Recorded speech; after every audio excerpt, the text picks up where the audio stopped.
So do Australians just love getting ripped off or something, right? Like, I've been thinking, like the cost of anything from like a convenience store or an airport, beers at the footy, and, just any of those things that leave you with that feeling that you've been screwed. That feeling for me got a lot worse this week when I found out what this lot are reportedly doing right now in WA. Let's just focus on this. Barrow Island, it's off the coast of WA. In May, fossil fuel giant Chevron stopped oil production in the region after about 60 years. Now this means it's now time for them and their partners, ExxonMobil and Santos, to clean up the mess that they've made, right? And according to this report, over 60 years they drilled around 900 wells and produced around 335 million barrels. So what did they pay in royalties?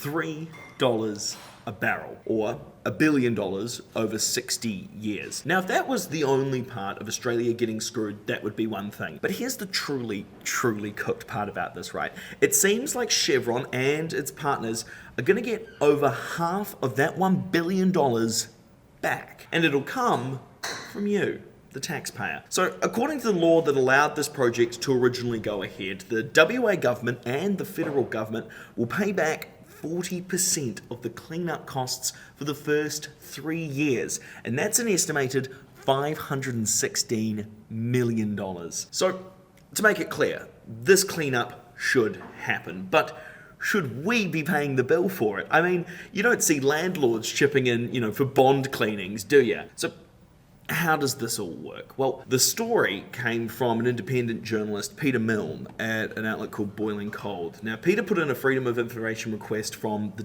WA mining regulator to find out how much they estimated the cost of this cleanup to be. And they sent him back this heavily redacted email from 2022. Basically, the WA mining regulator reckons it'll cost over $2.3 billion to clean up Barrow Island.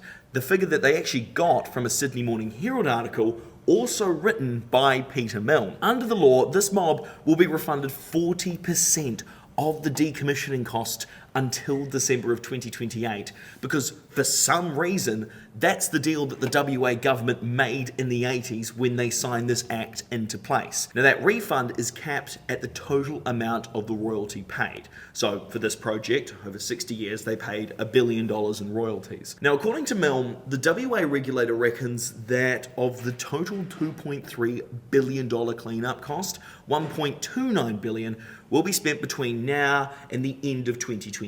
So 40% of 1.29 billion is $516 million. Now, fossil fuel companies will still be footing most of this bill. If the total cost is $2.3 billion, they'll still have to pay $1.7 billion. But you've got to remember the fact that they only paid $1 billion in royalties to use the site, and now they're getting over half of that back. So the question the Australian public should really be asking, I think, is what else could that money have been buying?